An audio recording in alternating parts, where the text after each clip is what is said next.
ये हमारा part 2 video है डायरेटिक्स का। ठीक है। इस वीडियो को देखने से पहले आप पार्ट 1 जरूर देखना, तब जाकर आपको ये वीडियो मतलब ये जो पार्ट 2 है ये समझ आएगी। ठीक है। हम लोग एक बार रिवाइज कर लेते हैं प्रीवियस वीडियो को कि उसमें हमने पढ़ा था डायरेटिक्स क्या है। ठीक है। तो डायरेटिक्स जो है एक ऐसे एजेंट है जो कि elimination of water and NaCl को इंक्रीज कर देती है। ठीक है। और हमने टाइप्स ऑफ डायरेटिक्स भी पढ़ा था। ठीक है। अब इस वीडियो में हम क्या देखेंगे, मैकेनिज्म ऑफ एक्शन, मतलब जितने डायरेटिक्स हमने पढ़ रखा उसके मैकेनिज्म ऑफ एक्शन क्या है, कैसे काम करता है वो। ठीक है। तो सबसे पहले हम लोग देखेंगे ऑस्मोटिक डायरेटिक्स के बारे में। ऑस्मोटिक डायरेटिक्स है।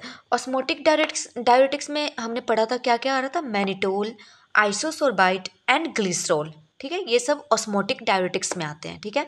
हम लोग मैनिटोल जो है सबसे ज़्यादा यूज़ किया जाता है। ठीक है। मैनिटोल के बारे में मेनली लेकर चलेंगे।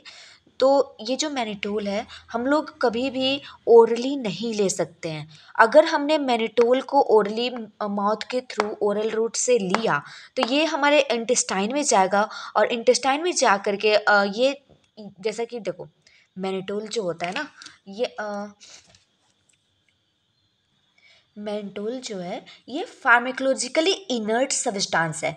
फार्माकोलॉजिकली इनर्ट सब्सटेंस मतलब क्या, मतलब कि नाइदर एब्जॉर्ब्ड नोर मेटाबोलाइज्ड, मतलब जो मैनिटोल है ये ना तो एब्जॉर्ब हो सकता है और ना ही मेटाबोलाइज हो सकता है। ठीक है। तो अगर हम इसे ओरल रूट से ले लेते हैं तो मैनिटोल क्या करेगा कि हमारे इंटेस्टाइन के थ्रू जाएगा, देन वहाँ पे इंटेस्टाइन में तो एब्जॉर्ब होगा नहीं, और इसकी टेंडेंसी होती है वाटर मॉलिक्यूल्स को अपनी तरफ खींचना। ठीक है। तो ये क्या करेगा, ये ऑस्मोटिक डायरिया कॉज कर देगा।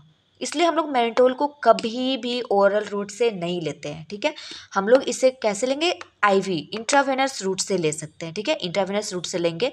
फिर उसके बाद मैनिटोल जब हम लोग इंट्रावेनस रूट से ले लेंगे तो ये जो है हमारा ग्लोमेरुलस से फिल्टर होगा। ठीक है। लेकिन PCT मतलब प्रॉक्सिमल कन्वोल्यूटेड ट्यूब्यूल, ठीक है, PCT से एब्जॉर्ब नहीं होगा, मतलब रीएब्जॉर्ब नहीं होगा। हमारे ग्लोमेरुलर से फिल्टर होगा, फिल्टर होने के बाद PCT के थ्रू आगे जाएगा, लेकिन PCT के पास रीएब्जॉर्ब नहीं होगा मैनिटोल, क्योंकि मैनिटोल ना रीएब्जॉर्ब हो सकता है ना मेटाबोलाइज हो सकता है। ठीक है।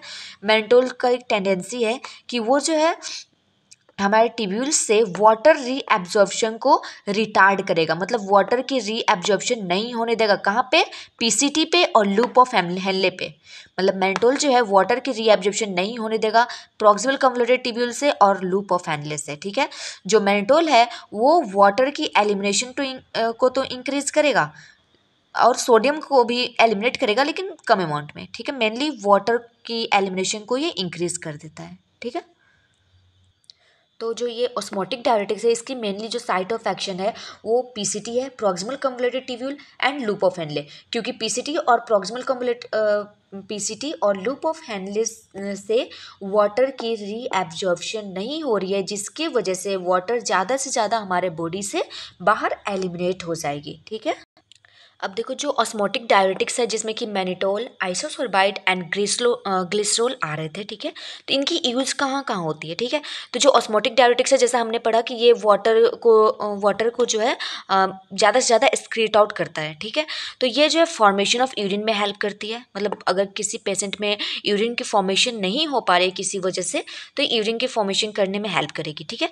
देन अगर किसी भी कॉज की वजह से इंट्राक्रैनियल प्रेशर, हमारे जो ब्रेन में इंट्राक्रैनियल प्रेशर अगर इंक्रीज हो गई है तो उस प्रेशर को डिक्रीज करने के लिए हम लोग मैनिटोल का यूज़ कर सकते हैं, मतलब ऑस्मोटिक डायरेटिक्स का यूज़ कर सकते हैं। ठीक है ना। देन है ट्रीटमेंट ऑफ पॉइजनिंग। अगर किसी ने जहर खा लिया, पॉइजन खा लिया हो तो उसके लिए भी हम लोग ये ऑस्मोटिक डायरेटिक्स का यूज़ कर सकते हैं। ठीक है। मेनली अगर हमने सुना है कि वॉमिटिंग कराते हैं लोग, लेकिन कुछ हद तक हम ऑस्मोटिक डायरेटिक्स अगर देते हैं तो यूरिन के थ्रू भी पॉइजन जो है बाहर निकल सकता है। ठीक है।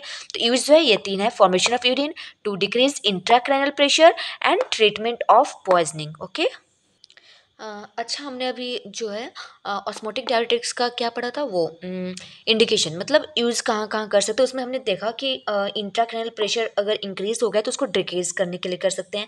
सेकेंड उसमें ऐड करना कि जो इंट्रा ऑकुलर टेंशन होता है, मतलब हमारे आई में जो इंट्रा ऑकुलर प्रेशर बढ़ जाते हैं उसको डिक्रीज करने के लिए भी हम लोग ये ऑस्मोटिक डायरेटिक्स का यूज़ कर सकते हैं। ठीक है, नाउ हम लोग देखते हैं एडवर्स इफेक्ट, मतलब ऑस्मोटिक डायरेटिक्स अगर हम लोग लेते हैं तो उससे क्या साइड इफेक्ट होंगे, क्या एडवर्स इफेक्ट होगा।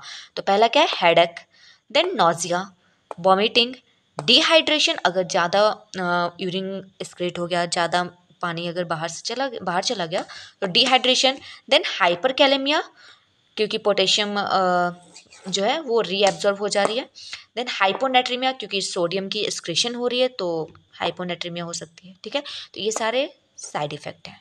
ठीक है, इस वीडियो में इतना ही रखते हैं, इस वीडियो को ज़्यादा लंबा ना करते हुए। अब हम लोग इसमें हम लोगों ने ऑस्मोटिक डायरेटिक्स पढ़ लिया।